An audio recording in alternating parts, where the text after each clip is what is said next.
All right, and good afternoon. It is past the 3 o'clock hour. We're going to call our meeting to order of the Norte Local Transportation Commission this Tuesday, November 7th, 2023.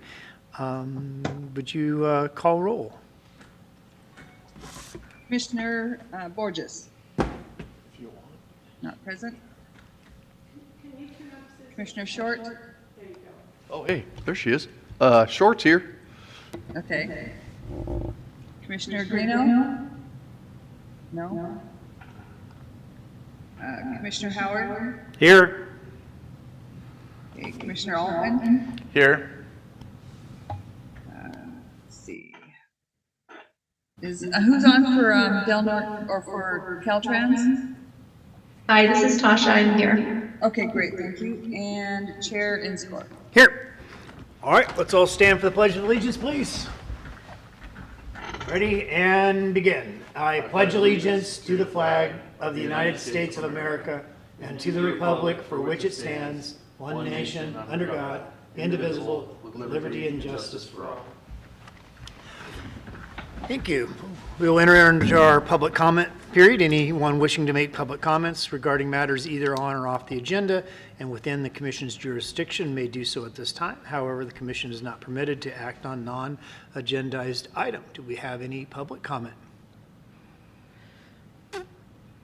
Okay, seeing no public comment, then we will move on in our agenda and we'll adjourn to the Policy Advisory Committee, and we have items on consent, the minutes from August 1st, 2023, the 2024 Regional Transportation Improvement Program, the CHP agreement, and the profile contract. Move to approve the consent calendar. Have a motion. Do I have a second? Second. Have a motion and a second. Is there any public comment on the items that are on consent? Seeing none, we'll close public comment and we'll bring it back. Would you please poll the vote? Yes, who was the second, please? Commissioner Altman. Thank you. Thank you. Okay. Commissioner Short. Yes. Commissioner Howard. Yes. Commissioner Altman. Yes. Tasha Alstrand. Yes. And Chair Inscore. Yes, thank you. Under Policy and Administrative, next item is item E, Overall Work Program Amendment number 1. So I was going to pull this up, but everybody has the agenda.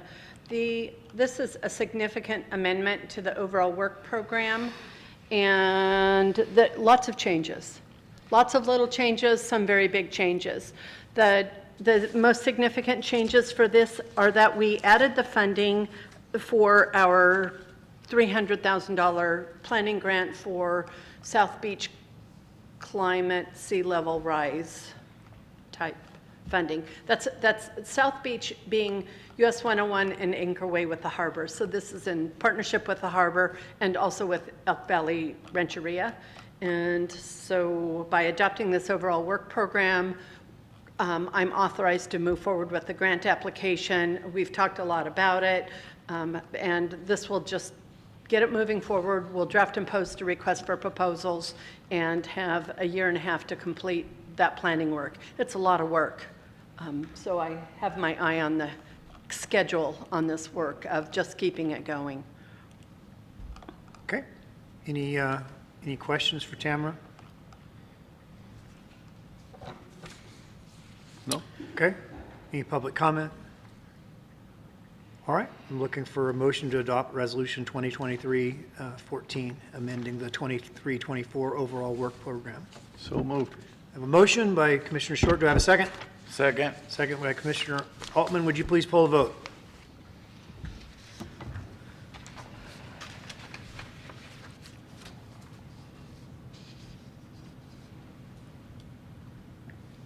Okay. Commissioner Howard. Yes.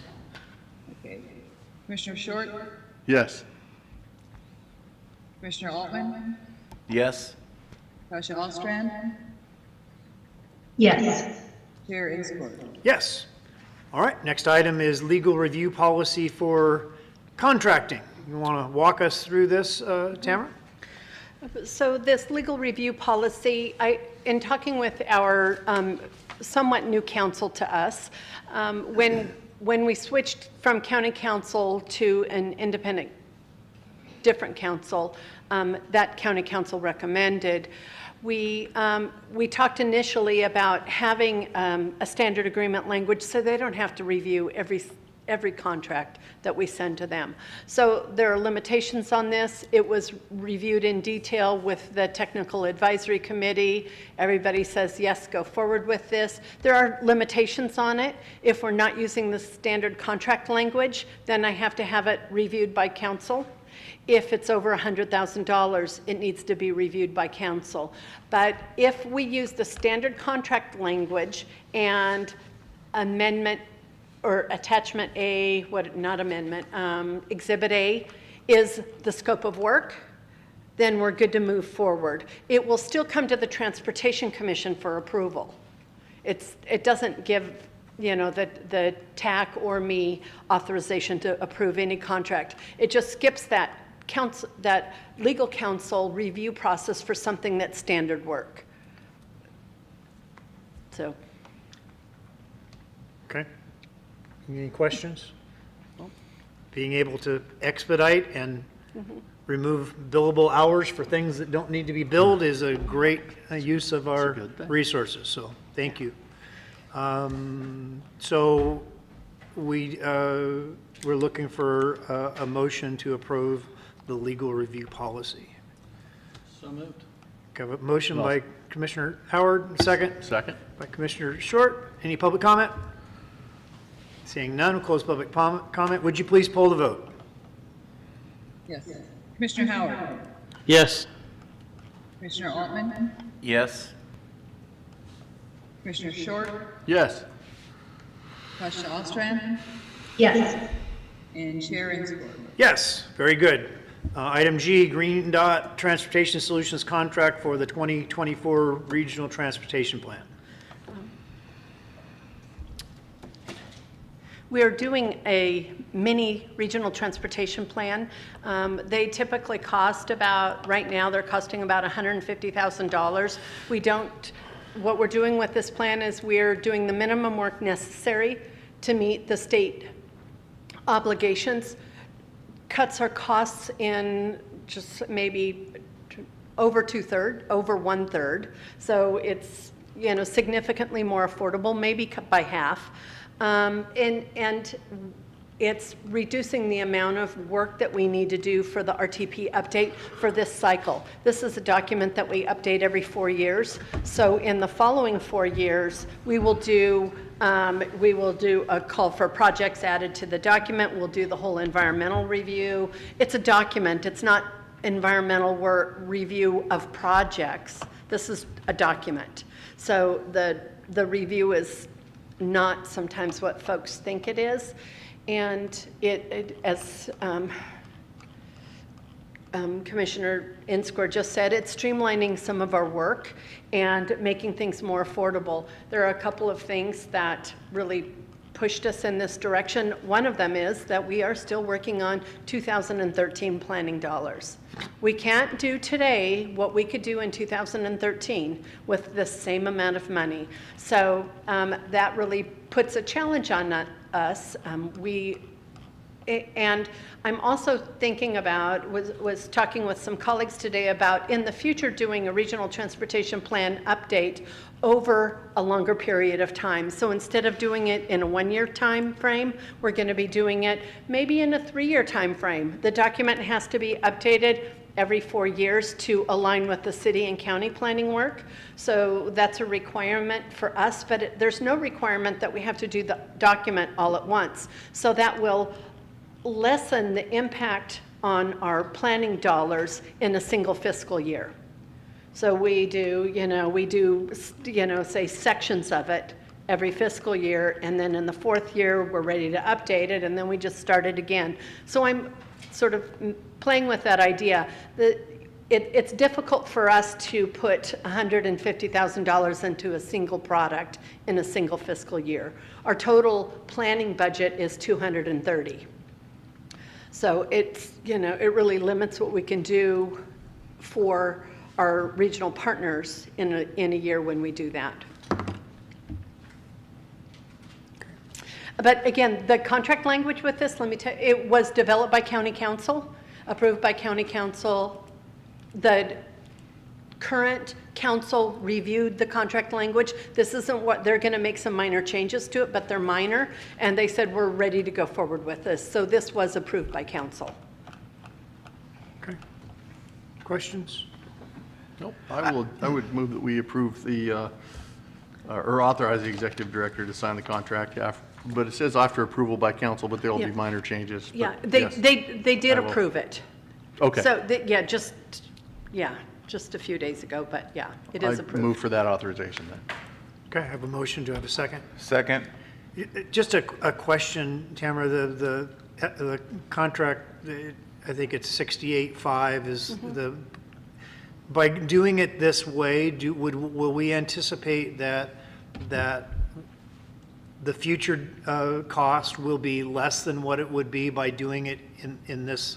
We're still going to have that big cost when we do the full thing? We're still going to have that big cost. Okay. And I'm hoping that we can do every other cycle. I mean, Sure. it makes sense, given that we're not building new roads. We're maintaining what we have in our region. So given that we're not proposing to build new roads, it makes sense for us to do it this way, Okay, every other cycle. thank you. All right, we have a motion by Commissioner Short, seconded by Commissioner Altman, that we authorize the executive director to sign the contract with Green Dot Transportation Solutions. Any public comment? All right. This is Tasha. If I could just add real quick, I heard today that the RTPA Regional Transportation Plan guidelines are going to the CTC in December for approval. So there'll be new guidelines for this really soon. Great. Thanks, Tasha. All right, we'll close public comment, and would you please poll the vote? Commissioner Short, Yes. Commissioner Howard, Yes. Commissioner Altman, Yes. Tasha Ostrand, Yes. and Chair Inslee. Yes. Very good. We'll move on to our discussion items. Which ones do you want to weigh in on? I want to add one, so Okay. let's start with that. And I can pull this up, but it's not something that we're making a decision about. I just wanted to give you a heads up. I met with Joe Ryer, Transit Manager, yesterday to talk about TIRCP funding. I do not know what it means. I could Google it quickly, but it's not on this one page that I have in front of me. The regional transportation planning agencies, which is what we are, is required to write a document. Collaborate with transit and submit a document to the state. This TIRCP funding, which hasn't really been talked about across the state, not much. I'm a little bit perplexed. I was talking to a different colleague today, and they hadn't heard about it. And it's like, this is $3.7 million for transit in Del Norte County, and this document is due by the end of this year, and folks it's not on people's radars like it should be. So you can see on this chart, the Local Transportation Commission's name is here, or the RTPA, not Rebel Coast Transit Authority. So this is a process that requires our participation. There's a $37,562 administrative share, which is 1% of the total grant amount, that I intend to ask to give to transit, because transit is going to do the writing and the work on this. Good. I just can't take care of this along with everything else, especially given the $300,000 grant that we're going to be pushing through in the next 18 months. So I talked to Joe Rye, and it's transit funding. Rebel Coast Transit Authority is our only eligible recipient, so many RTPAs are dividing this funding among different transit providers. That's not the case for us. It's essentially pass-through funding for us. The priorities that Rebel Coast Transit Authority is going to request their board support are making sure that the transit center, the new transit center, is fully funded. It's our first priority. Make sure that we're doing the work that we can finish, truly be finished, not things that we wish we could have added, whatever, because once we build it, it's done. Adding things after the fact is expensive and complicated. So this is, the state has a dig once. This is a dig once. And so any funding that they need to make sure that that transit center in the year plus now when they're going out to bid for construction for that, they've got some work to do ahead of that, making sure that it's fully funded, and then the remaining funds will go to their zero emission bus effort, which will never be done.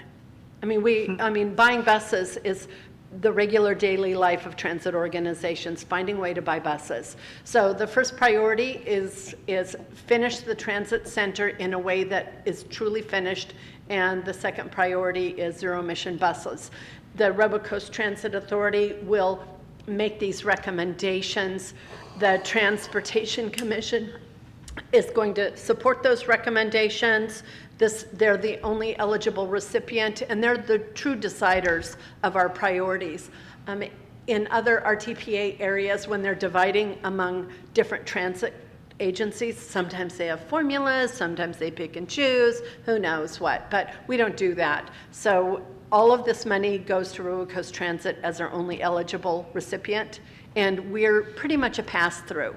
So Joe has agreed to accept the $37,000, do the work on it, and we're going to be adopting resolutions, submitting documents every now and then, but it's essentially the work of transit.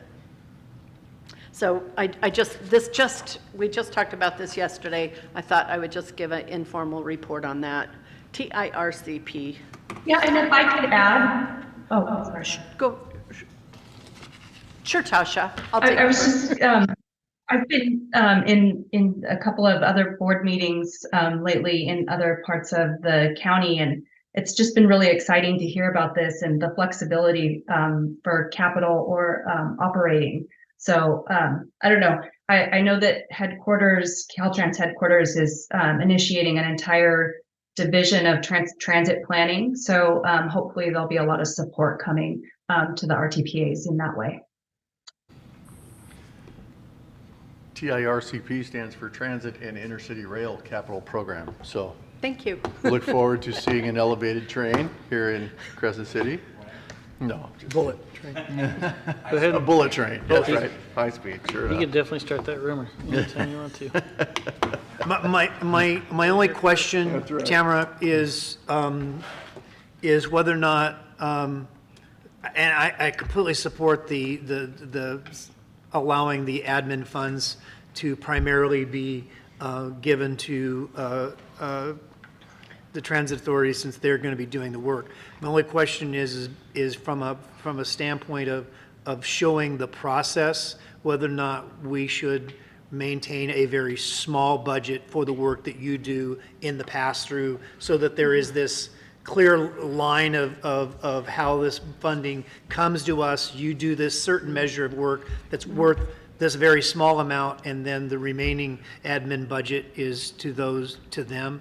Just a thought. Yeah, in the overall work program, work element E2 is all about TDA and transit funding. Okay. So You it's can built, use it there. it's those little things that are, there's all kinds of the state of good repair funds that we're often bringing stuff to our table on behalf of transit. Okay. And that time is built into that area. Good enough. Perfect. Any other questions? All Sounds right. good. What about other discussion items? Oh, other discussion items, that's right. 199 at Elk Valley Crossroad? So the Elk Valley Crossroad project, the roundabout at Elk Valley Crossroad is working its way through the process. The safety corridor draft documents, I don't know that, draft end documents will come to me later on this month. We'll take a look at it. Chris Howard served on that with that group, met with that group. He'll probably have an opportunity to take a look at it. We'll give it a read through, and it will eventually, when we're done with the staff work, it will come back to the public and become a public document. But that's where we are on the safety corridor update. The 197, 199 operational improvement, second quarter update, because we agreed in the last meeting to do this quarterly, is that I attended the California Transportation Commission meeting last month where the $60 million for operational improvements on 197, 199 were programmed.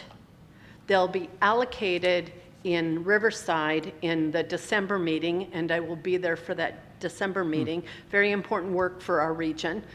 And to answer questions if asked. I mean, I'm not going to stop a meeting and, when things are just moving forward. But it's important for me, it's important for Caltrans that we have a group of people there who are able to answer questions if asked, and especially to represent the community should there be any questions. We're not expecting any, but that's where we are on the operational improvements for 197, 199. Is $60 million the total budget for the whole project? There are different spot locations, and the $60 million is the total. Okay. Right. Yeah, the total for all of the spot locations. Okay. And last chance grade update, it's open.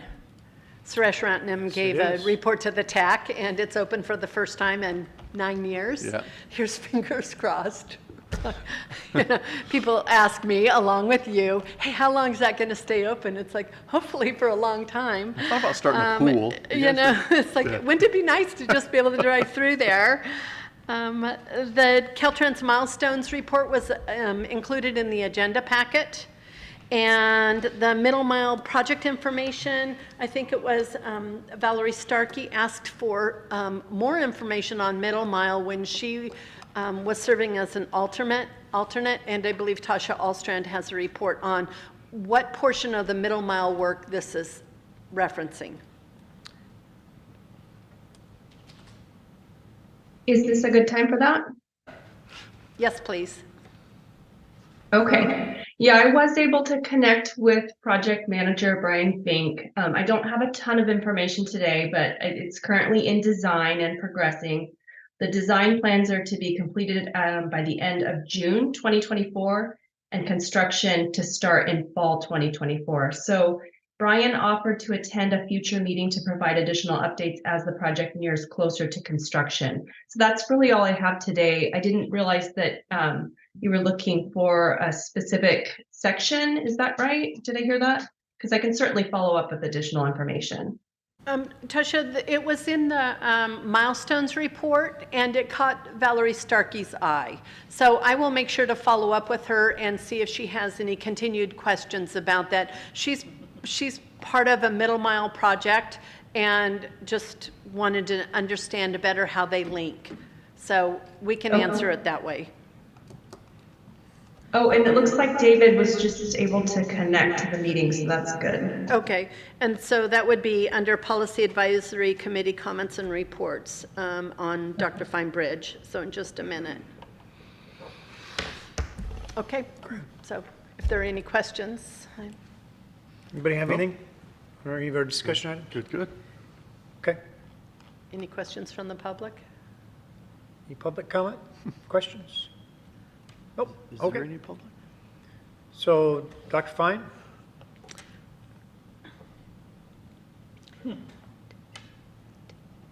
Yeah, let's see, we have David and Jess, and I think Clayton is with Jess in his office to prepare, or I'm sorry, to provide a presentation on Dr. Fine Bridge. You mean I get to talk to Clayton twice in the same day? Good afternoon. My name is David Melendrez. I'm the project manager for the Dr. Fine Bridge Replacement Project. I've asked Jess Clifton, he is our resident engineer for the project, to put together a presentation as to the current status of the project. And Clayton Malberg is the area construction engineer. And just want to let you know that this will likely be Jess's last presentation as he has accepted a job with traffic safety in District 1, and Clayton will be filling in for him until they can find a replacement for him. But with that said, I'll go ahead and turn it over to Jess. I think he's put together a presentation for everybody. Yeah, thanks, Dave. If nobody has any objections, I was just going to share my screen and go through a quick PowerPoint with some fun aerial photos we've got. Absolutely, please do. Okay. So the first slide here, if you can see this, I guess I should confirm that first. Yeah, we can. So the first slide here is just one I've been using in different presentations for the project, but it shows a rendering of what the final bridge will look like. So I left that in there because it's kind of fun to see the shape of the final bridge and the soffits and the arcs and everything. And then it goes like this. So basically what I have to share, just to give you an idea of like how work is progressing out in the field, is a series of drone photos. So we've got some persons around here now that are officially certified to be drone pilots. So here's a little batch of photos from the very end of June. Here's a nice aerial shot. This is looking basically to the east. And off on the side over here, you can see the progress being made at retaining walls 1 and 2. And you can also see the upstream access trestle, as I was calling it, that the contractor built into the river. So this is looking southward. You can see the retaining walls back there on that side. It's the top of the image, but it's the south. And then this is the upstream trestle that the contractor had. You can see Pier 2 already completed here for the detour bridge. Pier 3 currently in progress right here. It's tough to see in the image, but there's some rebar there, but they've already got it in progress. Here's another side facing west. So this is that same time period, end of June. You can see that access trestle coming out here. From the north side, you can see a gravel access pad. That was to get to what was Pier 5 of the detour bridge.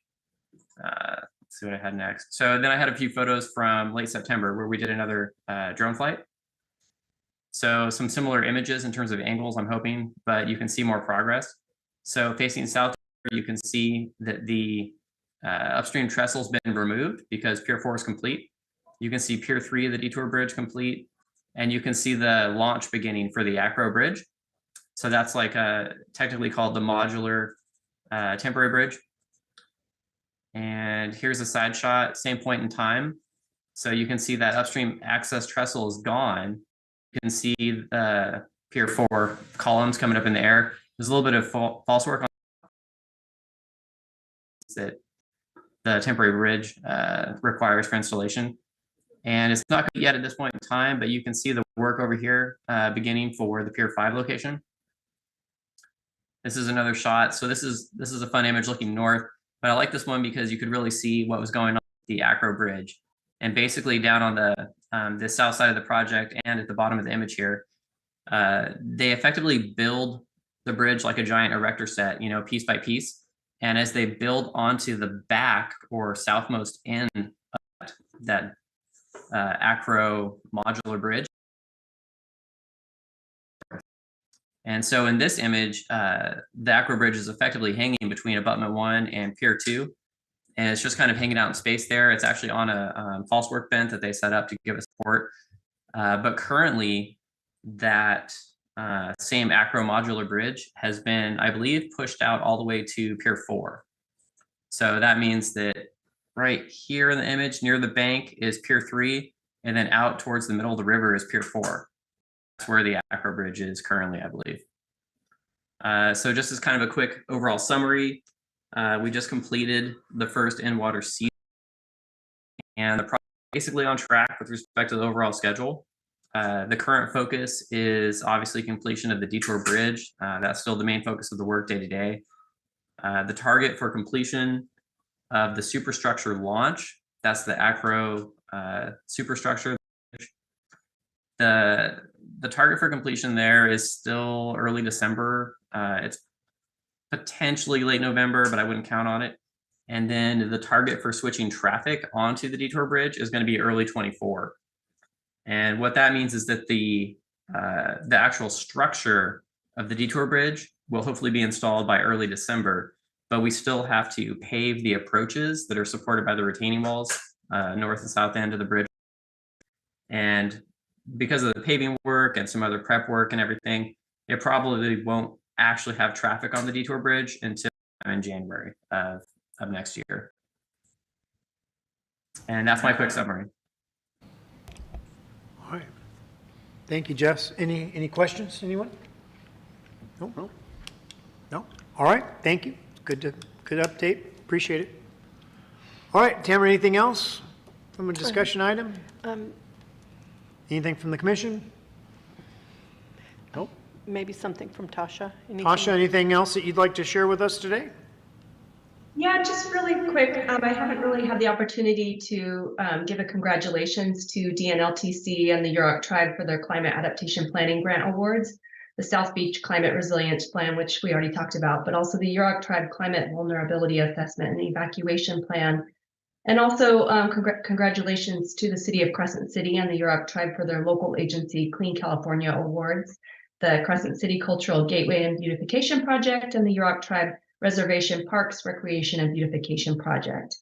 And just wanted to share that additional funding for planning is available through the fiscal year 24-25 Sustainable Transportation Planning Grant Program, including the Climate Adaptation Planning funding, which had a call for applications on October 5th and applications due in January. Thank you. Thank you. If I could add to that, also Rebel Coast Transit Authority received a grant for their short-term transit development plan from a planning grant. Really took the pressure off our overall work program. We typically would fund that project, but we can't do that anymore. So they applied and received a grant, and Caltrans was a good advocate for that award, and I appreciate that. That really helped us out. Awesome. Yes, of course, Tamara, and thank you. I can't believe I missed that. Thanks. All right. If we don't have anything else, then we're going to, I guess we adjourn back to the, or do we have to act on, we only act once we get back, right? Yep, we'll go back for sure. Okay, so we'll adjourn back to from the Policy Advisory Committee back to the Norte Local Transportation Commission, and I'm looking for a motion to approve and adopt the actions taken by the PAC. So moved. Motion by Commissioner Short. Do I have a second? Second. Commissioner Altman seconds that. Any public comment? Seeing none, we'll close public comment. Susan, would you pull the vote?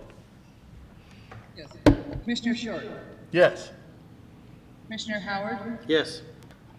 Commissioner Altman, Yes. Chair Inscore. Yes. Very good. All right. Tamara, anything that you'd like to tell us before we get out of here? All right, then we'll adjourn till our next regular meeting on Tuesday, December 5th, 2023. Thank you.